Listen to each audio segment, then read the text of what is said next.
It began with the appropriation of $100 given to William O'Brien so that he might purchase a hip chronoscope. It was with that chronoscope and the blessings of then-President David Starr Jordan that the Indiana University Psychological Laboratory began in January of 1888, under the auspices of the Department of Philosophy.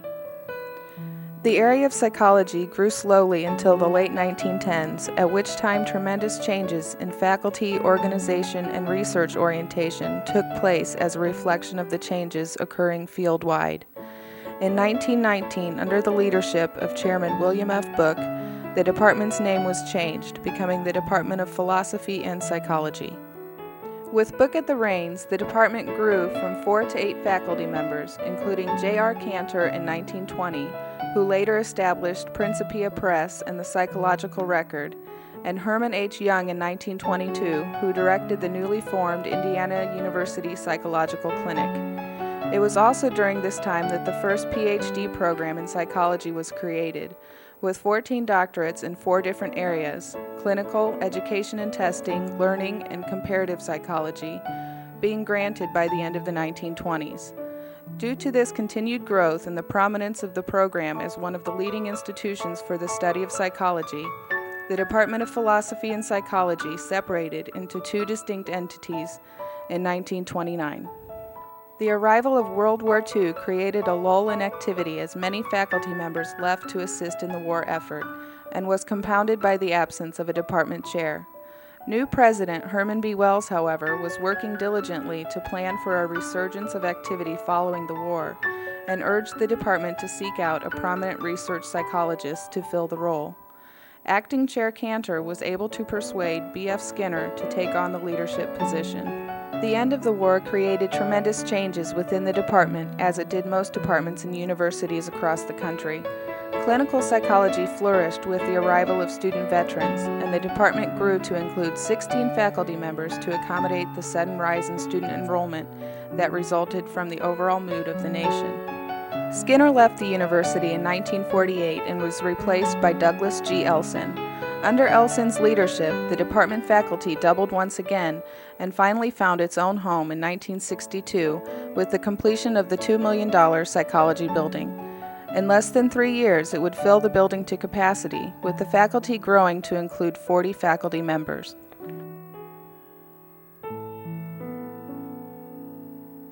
By 1980, it became clear that the department had grown too large for the existing building, and talk of either constructing a new building or adding on to the existing one began. In the early 90s, the situation required that several psychology labs relocate to the Hillcrest Psychology Annex located 4 blocks away, with formal planning for the expansion of the building beginning soon after.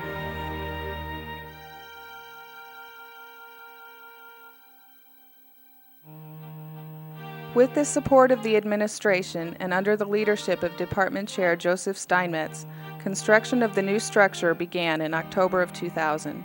The project took approximately 21 months to complete and brought the total square footage of the building from 106,000 square feet to over 130,000 square feet. In August of 2002, the 6 labs that had been displaced to the Hillcrest Annex were able to return to the psychology building, bringing all psychology faculty members under the same roof for the first time in a decade. The addition, which is home to over 20 laboratories and office space for postdoctoral and visiting researchers, pays tribute to the dedication to research that has marked the department since its inception. The evolution of the department from a small laboratory with a chronoscope to the completion of the 24,000 square foot addition housing state-of-the-art research laboratories would not have been possible if it weren't for the remarkable footsteps of those who came before and the continued greatness exhibited by those who fill it today.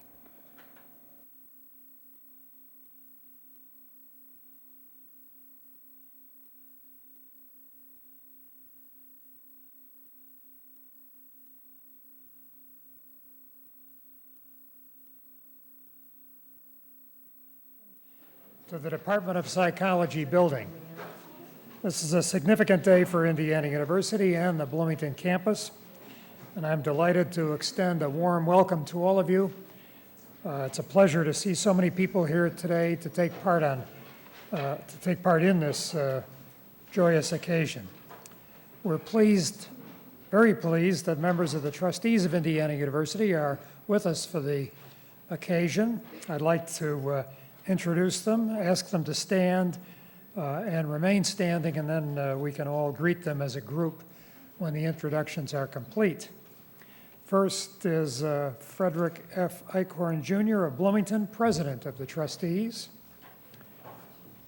Next is Sue H. Talbot of Bloomington. And next is Sasha I. Wilsey of Bloomington. Please join me in greeting the trustees.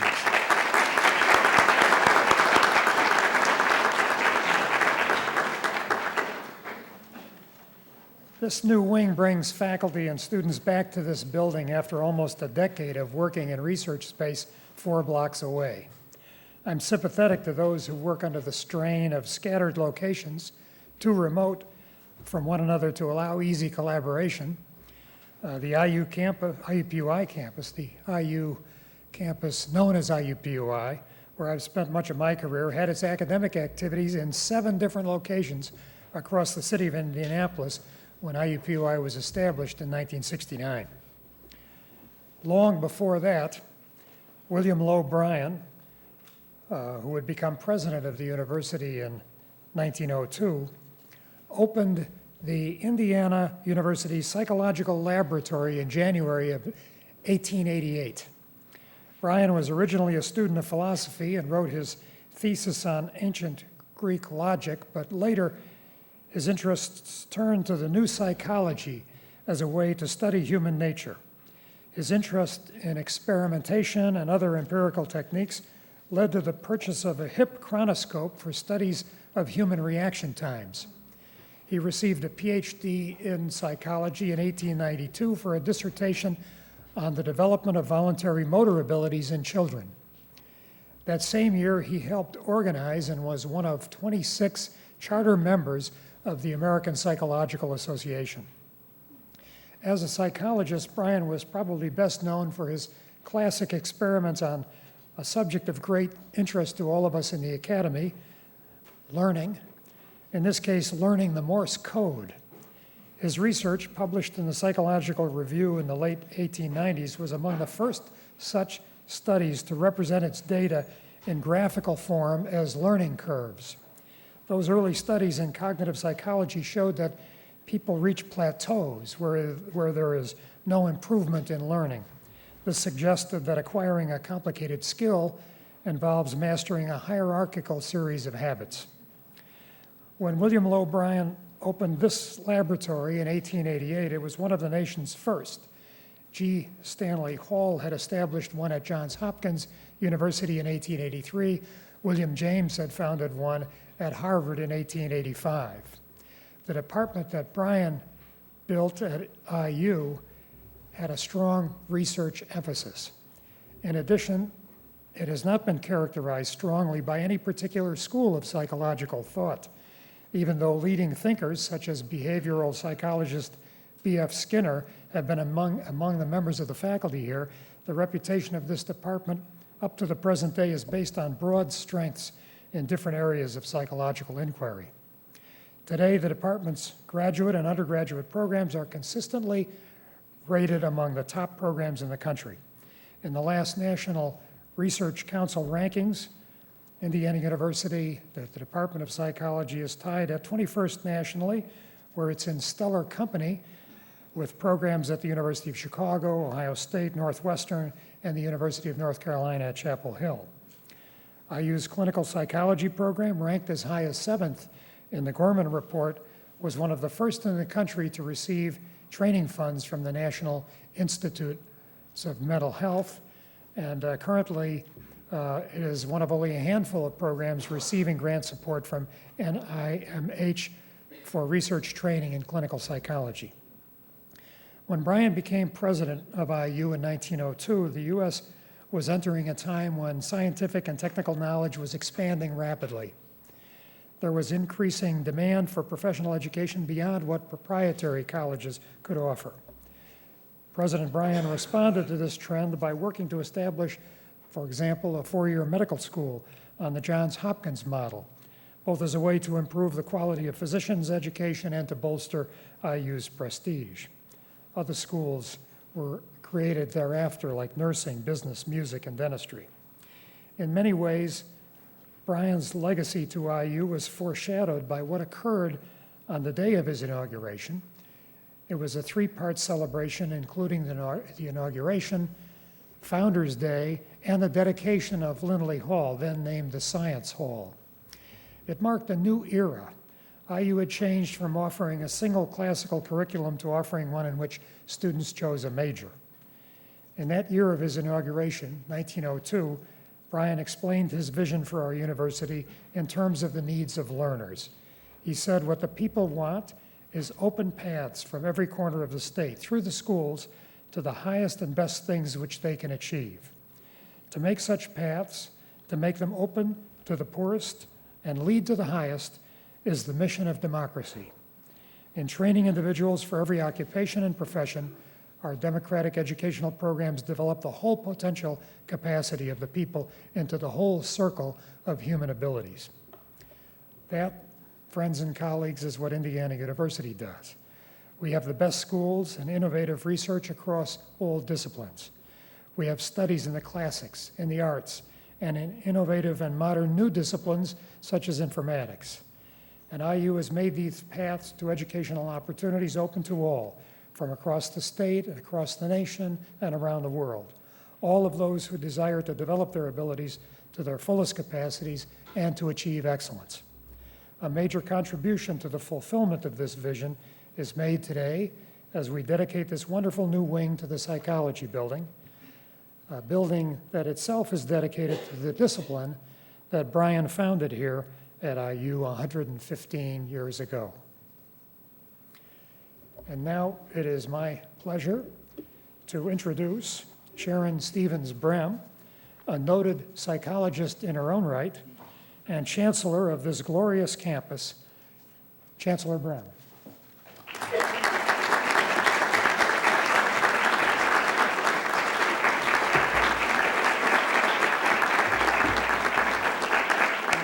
Thank you so much, President Bepko. It's a great pleasure to be here with all of you today to celebrate the dedication of this major addition to the Psychology Building. As the Chancellor of the Bloomington campus, I am ecstatically happy about every additional square inch of space that we can secure. Indeed, I have learned an easy formula for distinguishing between faculty who are new to the campus and those who have been here for a while. The former complain about parking. The latter complain about space. Some number complain about both.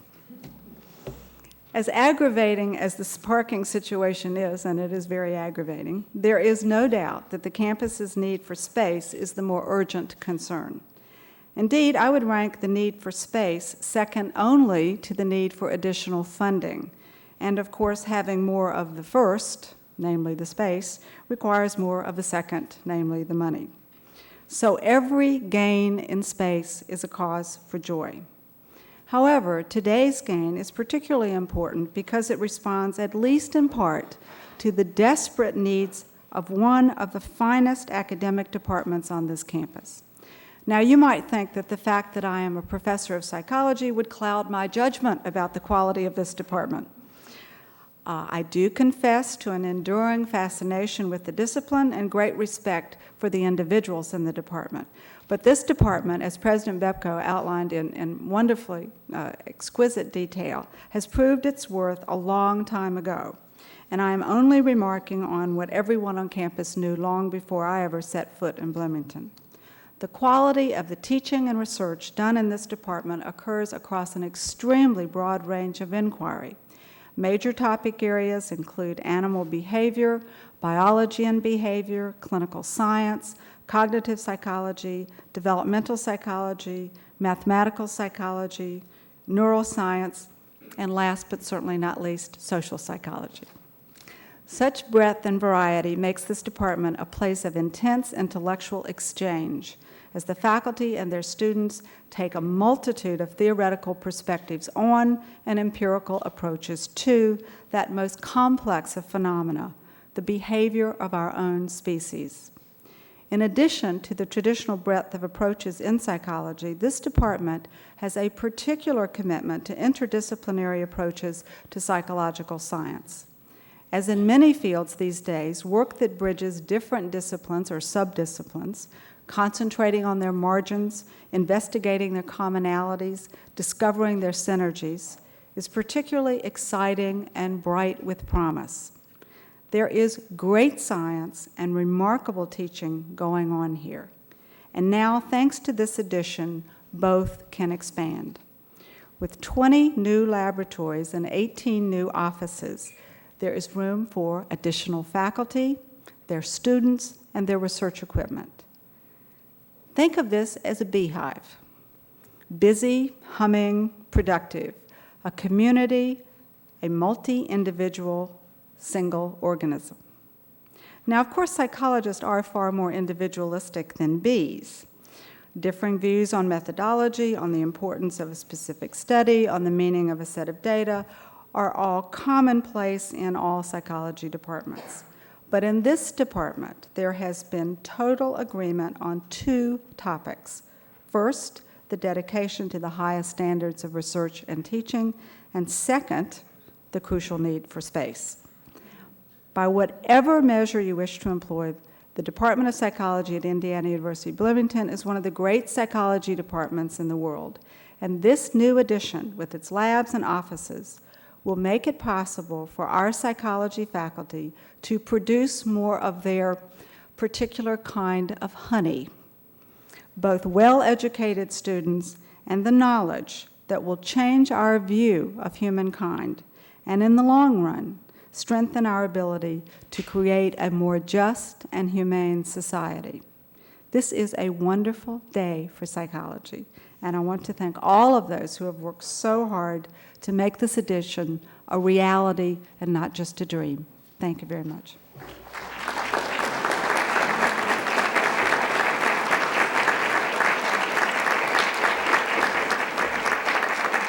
And it's now my very great pleasure to introduce to you Dean Kumbal Subbaswamy.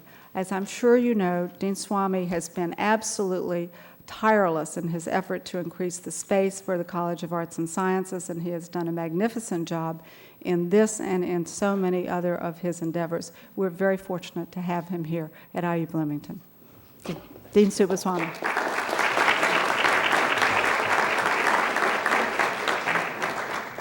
As Chancellor Brehm has mentioned, certainly this is among the very best departments engaged in the science of psychology.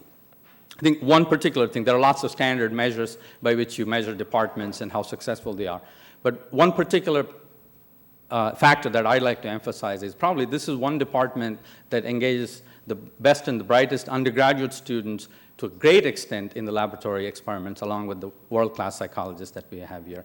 And I hope you continue this tradition and you expand that in the new space that you have.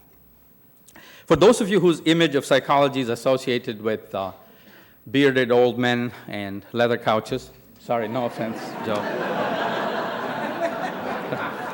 When I wrote that, I didn't think of Joe, but you know. I invite you to walk through the laboratories of this building. And I assure you that the sights, the sounds, and yes, the smells of this building will convince you that this is a science department. And as a science department which has been hugely successful in getting research grants from the National Institutes of Health, money has not been the primary limitation for progress in this department. Space has been, and it'll continue to be. And for this reason, as the Chancellor mentioned, I'm particularly happy that some very long-term needs are being met finally through the addition of the new space. And you know, we keep referring to this dedication, this building, not this, folks. I mean, for anybody who has any illusions about this being the new space, I assure you this is not it. So. The recently completed renovation of Myers Hall and today's dedication of the new psychology edition, not here, really are the first steps in the campus's strong commitment to remaining competitive in the rapidly progressing areas of life sciences. The design of the first phase of the multidisciplinary science building is nearly complete, and we expect construction to begin within a year, let's say. Phase 2 multidisciplinary science building is the university's top capital funding request to the legislature. So I'm very pleased to be a part of these exciting developments on this campus. I offer my best wishes and congratulations to the students and faculty of the Department of Psychology. Thank you.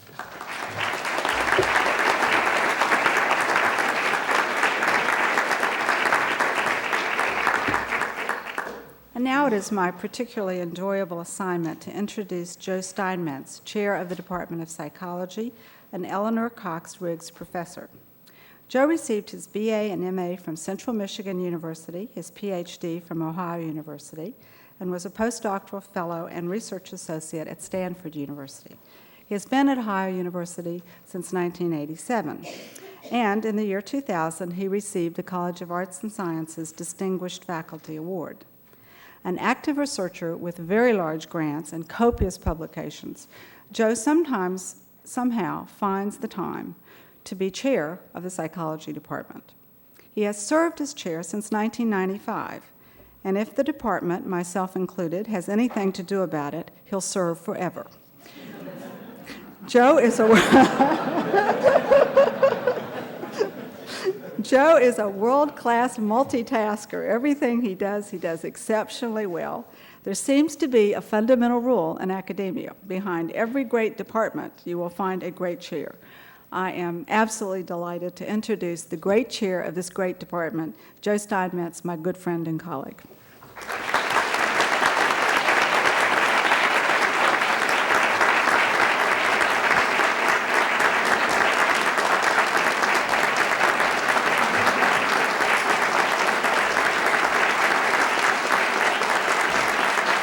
Thank you. Thank you for the very kind words, Sharon, and welcome everybody to this building dedication. Since William Lowe Bryan began conducting experiments in 1888 here on the campus of Indiana University, the study of the science of psychology has flourished here in Bloomington. Over the last 115 years, the Department of Psychology has developed an internationally recognized reputation for conducting innovative, hard-nosed empirical research aimed at advancing our understanding of the science of mind and behavior. Indeed, over the years, members of the faculty of the Department of Psychology have been the intellectual leaders of many of the major areas of psychological scientific research, areas such as animal learning and behavior, social psychology, behavioral neuroscience, clinical science, developmental psychology, and cognitive and mathematical psychology.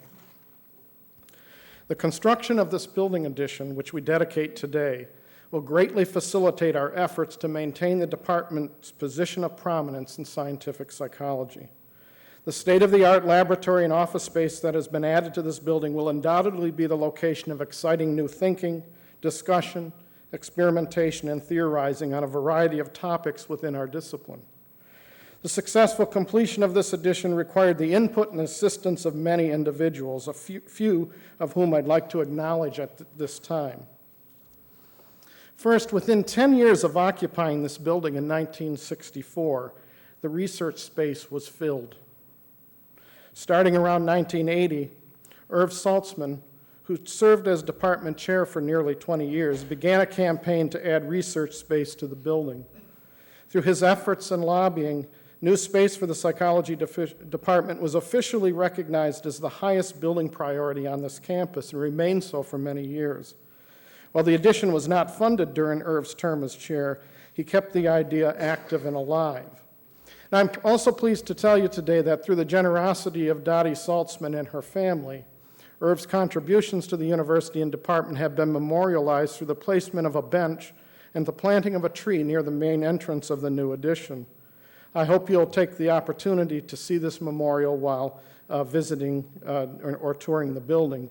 And on behalf of the department, I wish to thank Dottie and her family for this gift, and I'd like to acknowledge Dottie's presence here today.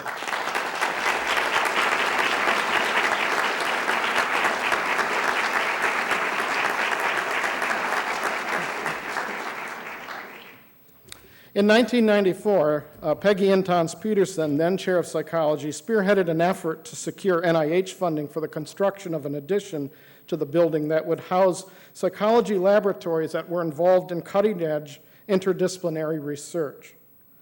Although the facility's proposal that she submitted was well received and very highly rated, the early 1990s was a downtime in funding at NIH, and federal monies could not be found to fund this innovative proposal.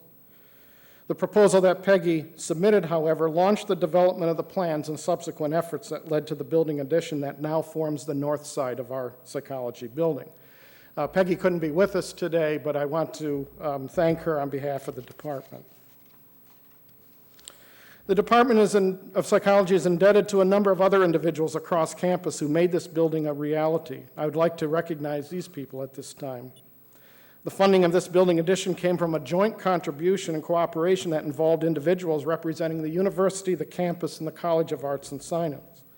Former President Miles Barron recognized the excellence of this department and made this project one of his top priorities. And former Chancellor Ken Gross-Lewis, as well as present Chancellor Sharon Brem, also provided financial and moral support for this project. We also recognize Vice President George Walker and our own Associate Vice President Jeff Alberts for their interest and support of this project. Former Dean of Arts and Sciences Mort Lohengrubb and Interim Dean Russ Hansen were strong supporters of this department during their years, and more specifically of this project. They were actually instrumental in getting the project underway. And we owe Dean Kumbal Subbaswamy our sincere gratitude. Construction of the addition was just about ready to begin when Swamy returned to IU as dean. And one of the first matters that he faced on his arrival was a cost overrun on this project, a situation that halted construction of the fourth floor of the addition. Swamy pledged the additional support needed to finish the project, and it was completed in a timely manner. And I just want to depart very briefly from my prepared remarks to say I think I have contributed one thing to Swamy's vocabulary, and that is, that's the term value engineering. And for those who don't know what value engineering is, value engineering happens when you run out of money and you have to come up with ways to cut back on the budget by eliminating things that are in the addition. So early on in this project, one of the things that was being eliminated was the elevator in the new addition. Now, we actually had the shaft construction, but we didn't have the elevator. And so what I'm fond of telling people that I really believe that Swamy's major contribution to this building is he got us the elevator in addition to the shaft.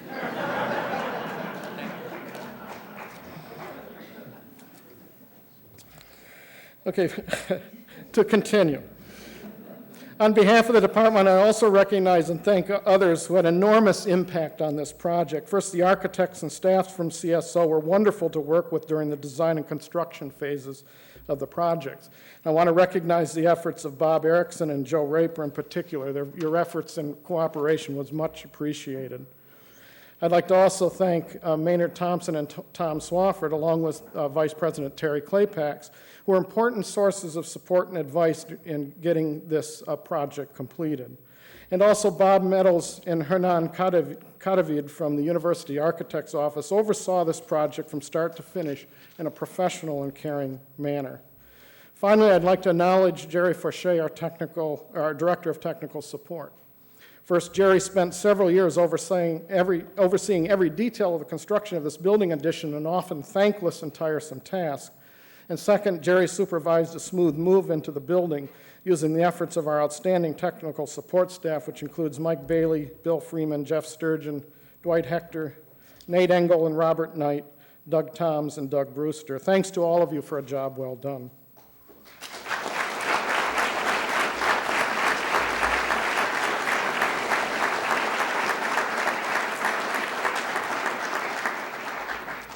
The design and completion of this building addition was not easy. Over a span of 5 to 6 years, the addition was designed, moved, redesigned, stopped, started, funded, unfunded, refunded, restarted, value engineered, and then revalued engineered.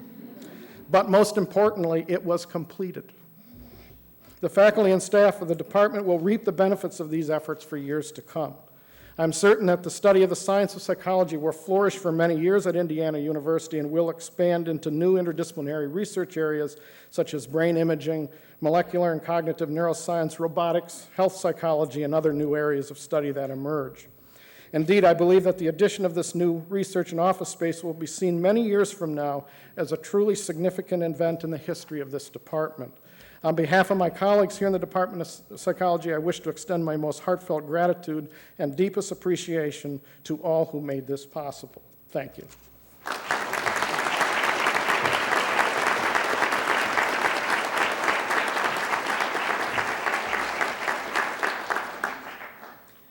Thank you, Joe, and congratulations to you. As is our custom at Indiana University ceremonies, we have selected a special piece of music to help celebrate the occasion. And I'm pleased to introduce Brett Hogue, a graduate student in the guitar program in the IU School of Music, who will play a short piece from Castles of Spain by Moreno Taroba.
Thanks for that excellent piece of music.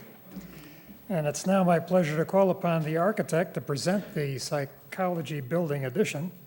James A. Schellinger, president of CSO Architects Incorporated, will present the building addition. Trustee Fred Eichhorn will accept the addition on behalf of the university, after which I will formally dedicate the facility. Mr. Schellinger. Thank you. Trustee Eichhorn, President Bepco, Chancellor Brem, Professor Craig, Mr. Forcier, Chairman Steinmetz, and Dean Subaswamy. 8 years ago, CSO was engaged to explore the conceptual possibilities for designing a long-needed addition to the Psychology Building. In the early stages of design, a variety of options were explored as many people worked hard to plan this important expansion. In the course of these events, an opportunity arose for Indiana University to create a new North Quad, formed by the business building on the north and east, and invigorated by the new addition to the Psychology Building on the south. In response to this opportunity, the addition of laboratory space for the internal workings of the building came to serve double duty as a new facade creating a new public square for Indiana University, associated with a new campus entry from the north. It has been our honor to have played a part in such an important project. One of the real pleasures over the years has been working with Chairman Steinmetz and our contact with the Psychology Department, Jerry Forcier. These gentlemen are decisive, thorough, and helpful, and much of the success of this project is due to their hard work. In addition, we greatly appreciate the support of Hernan Cadavid of the University Architect's Office and Chuck Easton of the Construction Management Division. Thanks are also due to the contractors Meyer Najum, Heflin Industries, and Anbro Electric. I am also too personally grateful to the members of the CSO team for their hard work and dedication to Indiana University and to this project. Bob Erickson, our principal in charge, Joe Raper, our project manager, Howei Yu, our lead designer, Greg Planning, and Stephen Colbert, our engineers. Ladies and gentlemen, a new quadrangle has been created, and the vastly important research of Indiana University's prestigious Department of Psychology will continue to thrive. With gratitude for allowing us to serve Indiana University, CSO is honored to present you, Trustee Eichhorn, with this key to the building.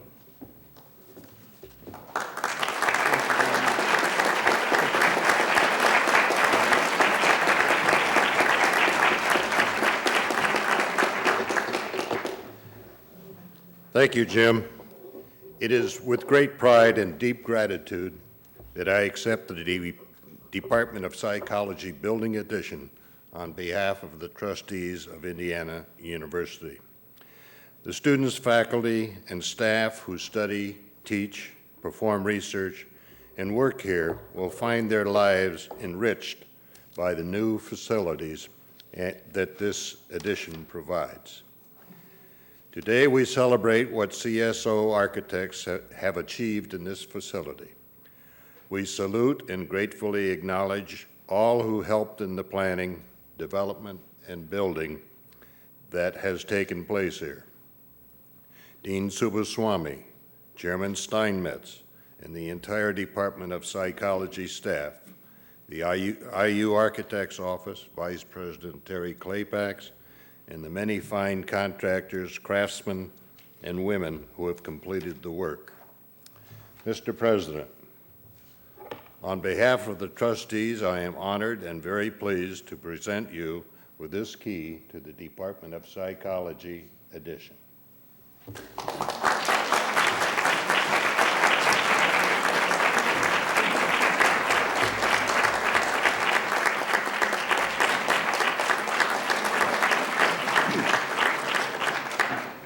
Thank you, Fred. Accepting a new building or addition is one of the most rewarding assignments of any university presidency, interim or otherwise. And accepting a facility that houses major teaching and research programs, especially of the extraordinary quality of the ones in psychology, is both an honor and a pleasure. It's my honor to be associated with all of this. And that brings us to the central moment of this ceremony, the dedication of the Psychology Building addition. And for that purpose, I'd like to ask all to stand.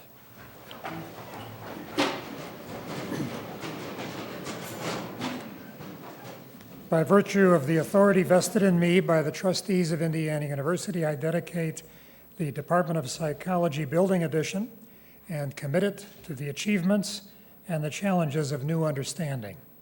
May all who use the facilities here bring still greater contributions to the advancement of knowledge, reflecting the ideals of the pioneer founders of Indiana University. Thank you, and please be seated.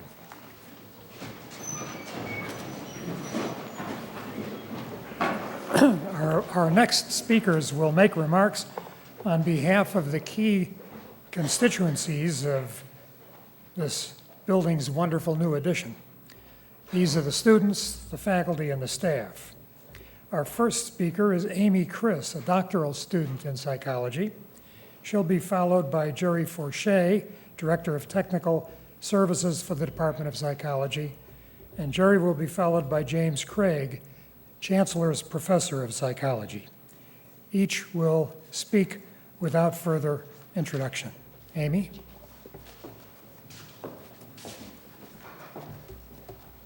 Thank you, President Bepko. An ugly fruit is a member of the citrus family.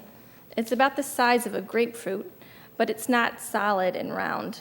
Instead, it's sort of lumpy and a little misshapen. When an ugly fruit is ripe and ready to eat, it's a brownish color on the outside of the skin, and to a naive consumer, it looks like it should be disposed of. But if you actually eat an ugly fruit, you'll notice a wonderful, smooth, silky texture and the perfect amount of sweetness without much of the acidity you find in other citrus fruits. I want to argue today that the psychology department is a bit like the ugly fruit.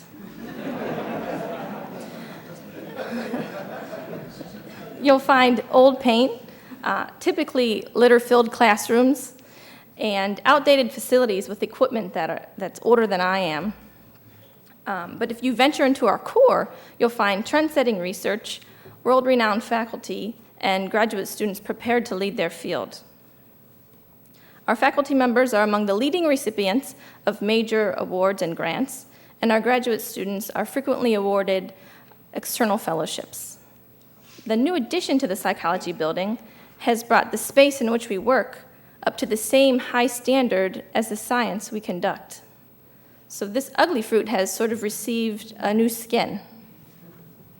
This, of course, will help draw new faculty, promising graduate students, and important visitors to join us, and the reuniting of our developmental colleagues with the rest of our department will certainly spawn more collaborative ventures as we all continue to pursue fundamental questions of science with rigor. So I would like to thank Jerry Fortier and his staff for an excellent job, and Dr. Joe Steinmetz and the rest of the administrators for securing funding for this project. It's no longer an ugly fruit, it's a beautiful space. Thank you.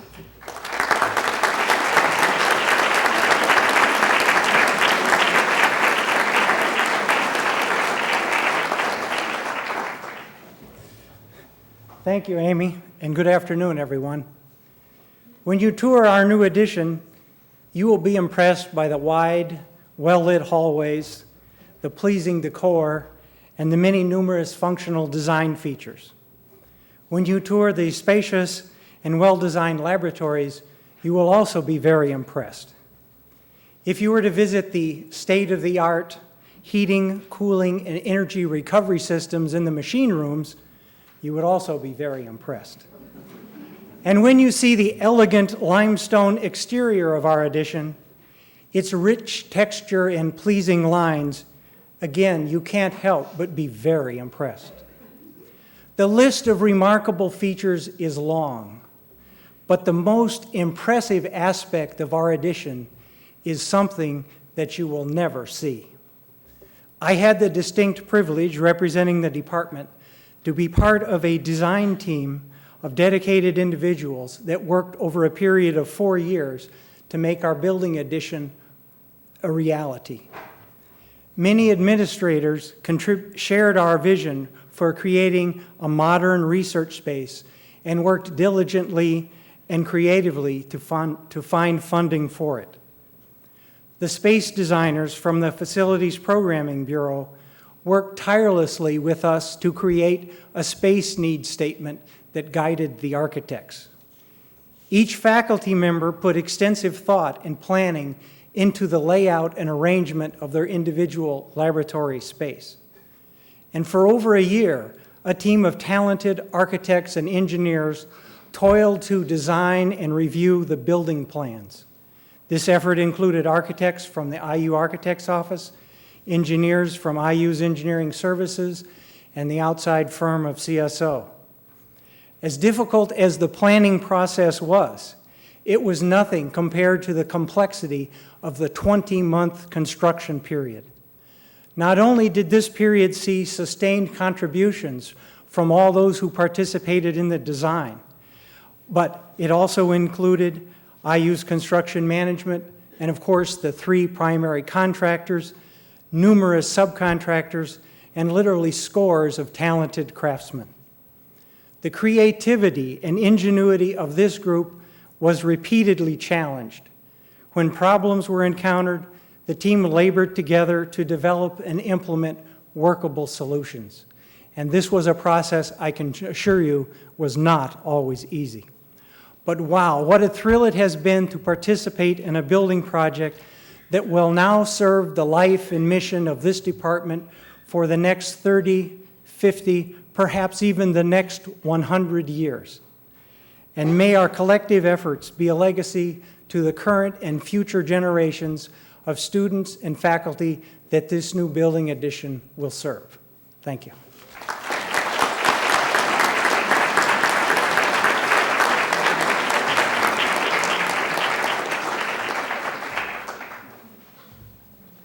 Thank you, Jerry.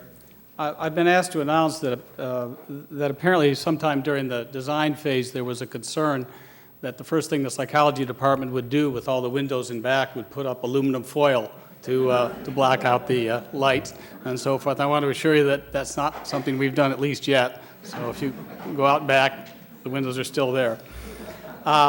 This new addition is devoted primarily to laboratories, and it is in that sense that we refer to it as research space. But as we all know, laboratories play a vital role in teaching.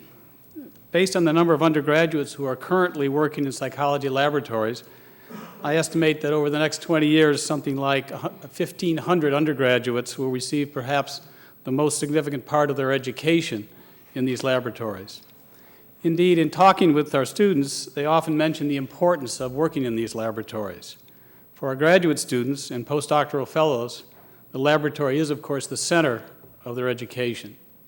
Again, based on current numbers, we can expect over the next 20 years more than 250 graduate students and postdoctoral fellows to use these facilities. The new addition is also a teaching facility in a broader sense. Investigators first discover something and in doing so educate themselves.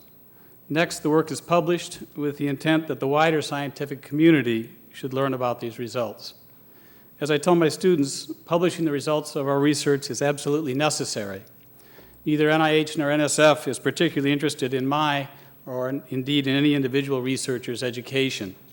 They are interested in making sure that, that this information reaches the widest possible audience. There's another and even more direct connection between these laboratories and our students' education. Some of the publications that come from these laboratories will in time be incorporated in the textbooks that we are using. I recently looked over some of the textbooks that I've been using in my own introductory and advanced courses, and I could easily pick out the names of 20 IU faculty members whose publications are referred to. Their data and theories have now become part of the text that literally millions of students have used. Quite simply, if we didn't do research in laboratories such as these, we would have nothing to teach. We are therefore very pleased to have the new research and teaching space. Thank you.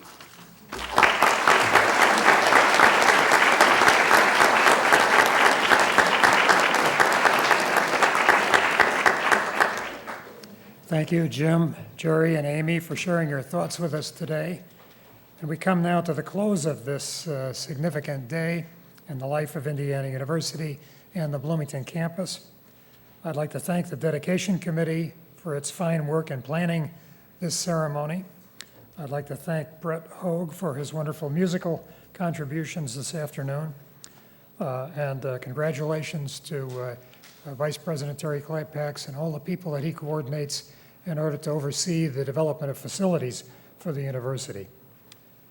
After the ceremony, I invite you all to join us for a reception on the second floor of the new addition in room A212. Following the refreshments, please feel free to tour the facility on your own or find a friend and tour together.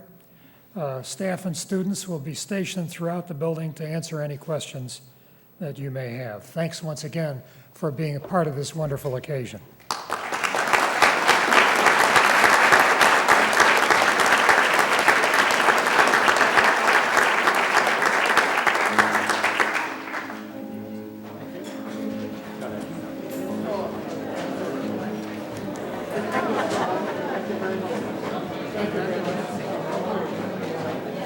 Thank you.